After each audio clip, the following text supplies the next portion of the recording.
What's going on, scholars? Welcome back to another edition of Black Study Snacks. We give you bite-sized knowledge for hungry, melanated minds. My name is Devon Travell, creator of Black Wall Street, the board game, and today we are going to learn about Tulsa's Black Wall Street, aka Greenwood.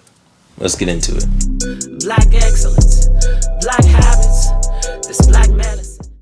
So beginning in around 1830, right, the native and indigenous populations of America were pushed from the East Coast out west on what we call the Trail of Tears.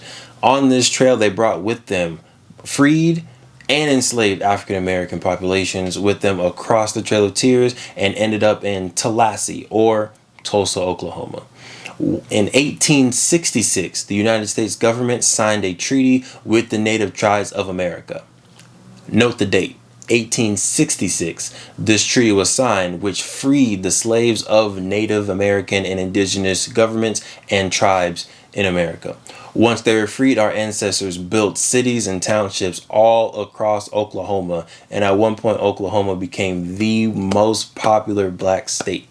The foundational economy of Tulsa, and what really led to a lot of wealth being built in Tulsa, was oil. Both white owners and black owners had access to this oil, and because they were able to make some money, make some wealth, they now had disposable income that they can now put towards other things.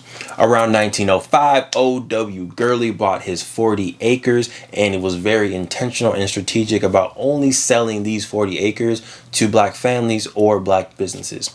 Years later, we have a successful Greenwood business district that has over 300 black-owned businesses with Madam C.J. Walker Beauty Salon, Uncle Steve's Barbecue, Little Rose Beauty Salon, William Dreamland Theater, Booker T. Washington High School, which is still there to this date, and a whole bunch of other black-owned businesses. The black dollar circulated in that community for almost an entire year.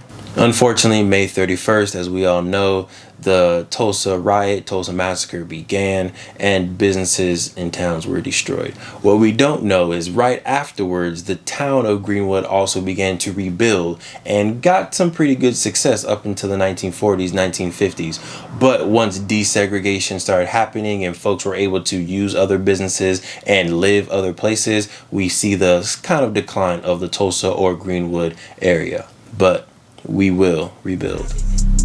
Black excellence, black habits.